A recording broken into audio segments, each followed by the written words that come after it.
Universidade Falada. Conhecimento à velocidade de um clique. A Universidade Falada apresenta o audiolivro Obra e Vida de Carlos Drummond de Andrade, parte 2, de autoria de Rodrigo Petrônio.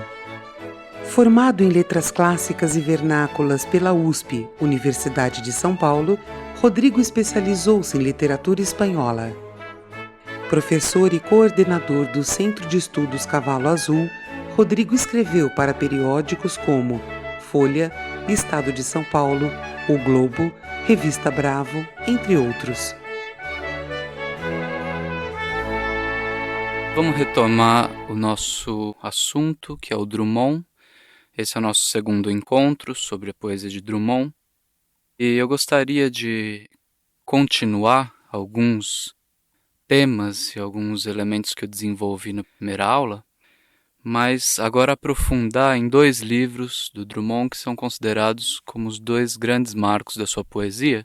Eu gostaria de mostrar como esses dois livros, a partir de alguns poemas selecionados, como esses dois livros são emblemas das duas grandes frentes da poesia do Drummond, que é uma vertente que poderia se dizer que é uma vertente da linguagem, uma vertente mais clássica, mais ligada à poesia no seu sentido vernacular do termo, e também até mesmo metafísico, e uma vertente da poesia do Drummond que seria participativa, ou aquela de cunho político. Mas é preciso especificar melhor esses termos, porque a poesia do Drummond, como eu havia dito, é uma poesia política num sentido muito especial desse termo. Eu gostaria, na verdade, de retomar alguns temas da aula anterior. Eu tinha falado sobre o unanimismo, que é uma corrente de pensamento e também estética francesa das primeiras décadas do século XX, notadamente representada pelo escritor Jules Romain, mas que teve em alguns poetas alguns dos seus seguidores e proponentes, dentre os quais o grande lírico francês Paul Éluard, que seguiu essa vertente unanimista. Esse unanimismo, na verdade, é uma espécie de visão de mundo. É uma maneira de enxergar o mundo, as coisas, a arte, a poesia e a própria política e a própria sociedade. De grosso modo, o unanimismo propunha que, na verdade, todas as pessoas são iguais e todas as coisas criadas se equivalem de uma certa maneira. Então é como se, diante da unanimidade da existência, todos os seres se equivalessem. O poeta, o escritor, o artista, que se imbuía dessas ideias unanimistas, pensava sempre em integrar a sua vida à vida coletiva. Pensava sempre a sua vida individual como uma parcela de uma grande vida maior que seria da coletividade. Em um sentido social, de você ver o mundo que te circunda, a sociedade na qual você está inserido, e pode-se dizer até num sentido mítico mais abrangente, que é de você se ver como membro de uma coletividade, de um povo, de uma nação e até da própria espécie humana. Eu falei que o Drummond tem essa vertente política em sua obra muito acentuada, e ele está sempre oscilando entre uma espécie de angústia lírica ou de desamparo, que eu chamei de derelicção, como um ser jogado no mundo, arrojado no mundo. Essa situação na qual o Drummond se coloca como poeta lhe proporciona uma voz lírica, uma inflexão lírica e meditativa sobre esse mesmo mundo.